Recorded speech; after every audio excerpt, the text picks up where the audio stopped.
Gawat, aksi serentak berhari-hari dilakukan. Kemarahan warga akhirnya pecah. Di lain sisi, dua media ternama keterlaluan menghina kampanye pemerintah. Kita percaya Jokowi. Seruan aksi serentak berhari-hari digaungkan di media sosial. Dalam seruan itu, aksi besar-besaran rencananya akan dilakukan mulai Sabtu, 24 Juli. Seruan aksi tersebut diunggah akun Instagram @persmahasiswa pada Kamis, 22 Juli. Dalam keterangan unggahannya, mereka menulis judul "Aksi Warga Dimanapun, Kapanpun, dan Siapapun". Melalui unggahan itu, mereka mengajak seluruh warga untuk ikut berpartisipasi, turun ke jalan dalam aksi ini, khususnya warga yang muak dengan kondisi saat ini. Kemarahan warga akhirnya pecah. Warga akan turun ke jalan selama berhari-hari tanpa identitas golongan, kelompok, maupun bendera. Mereka yang turun ke jalan adalah warga yang muak dengan situasi saat ini, tulis Pers Mahasiswa dalam keterangan unggahannya. Keterangan lainnya, akun tersebut mengatakan mengacu pada metode aksi Be Water. Aksi ini akan bekerja, segala bentuknya akan terus berkembang. Tidak ada ketua, tidak ada aksi ini milik siapa. Semua ini milik warga. Anda bisa menentukan peran jadi apa sesuai dengan keahlian Anda. Bahkan, Anda yang tidak bisa turun ke jalan pun dapat berkontribusi untuk aksi ini. Lanjut keterangan unggahan itu. Lantas, bagaimana semua dapat berkomunikasi? Akun Pres Mahasiswa juga membeberkan caranya. Telah tersedia grup Discourse untuk informasi aksi warga. Di dalam grup tersebut sudah tersedia room pre-regional untuk memudahkan Anda cari teman di titik aksi yang sama, katanya. Di lain sisi, keterlaluan. Dua media ternama dunia menghina kampanye pemerintah. #Kita percaya Jokowi. The Guardian, keterlaluan. Media Inggris berumur 2 abad itu bikin headline. Berjuang untuk pekerja dan makanan. Orang-orang miskin di Indonesia menderita saat krisis COVID semakin mendalam. Reuters sama saja. Media berumur 170 tahun itu menulis, "Don't get sick. Indonesia poor miss out on COVID care." Dua judul itu menghina kampanye pemerintah. #Kita percaya Jokowi. Saya lihat pusat gempa kampanye itu di kantor staf Presiden KSP. The Guardian dan Reuters seolah tutup mata atas kesehatan, kehebatan pidato "Winter is coming" Jokowi yang dipuji IMF dan World Bank. Tak usah membelokkan opini menjadi "that is coming". Jangan bikin pusing. Apa tidak tahu Kepala KSP lagi sibuk urusan skandal ivermectin yang dibelejetin ICW. Jangan ganggu bisnis gurih semasa pandemi. ICW juga tidak usah aneh-aneh. Skandal tidak usah dibuka-buka. Serahkan saja kepada akang pendiri yang tokoh anti korupsi, Menteri Koperasi dan UKM Teten Mas Duki. Pasti beres. Tulis dan ungkaplah sesuatu yang menguatkan imun. IPO Bukalapak kebanjiran peminat. Seperti Forbes, Bukalapak raih 1,5 miliar US dollar atau 21 triliun rupiah. Supaya Presiden bisa pamer Indonesia sebagai negara terbanyak unicornnya di Asia Tenggara.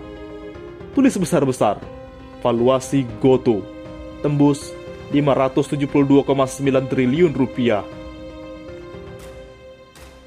Tulis headline, buatkan grafis. Jokowi membawa Indonesia diperhitungkan dunia. Jokowi membangun ekonomi Indonesia.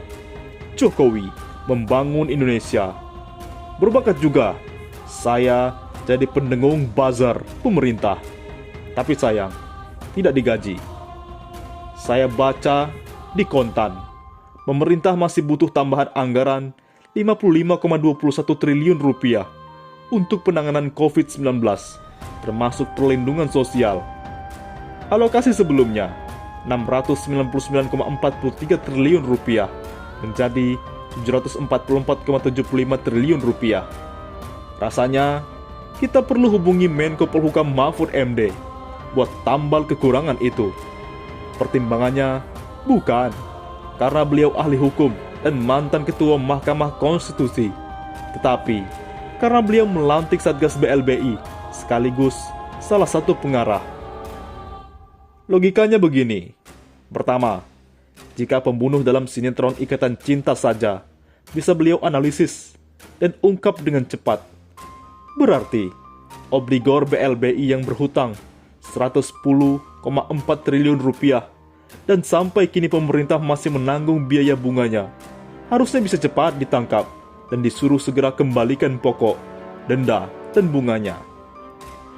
Kedua, jika pandemi membuat beliau memiliki banyak waktu untuk menonton sinetron Ikatan Cinta, berarti beliau juga punya banyak waktu untuk menonton berita betapa triliunan uang tengah beredar dalam aksi-aksi sejumlah konglomerat dan korporasi di bursa saham, dan itu sangat berpotensi pencucian uang. Pun bukan tidak mungkin ada pakaian kotor dana BLBI di dalamnya.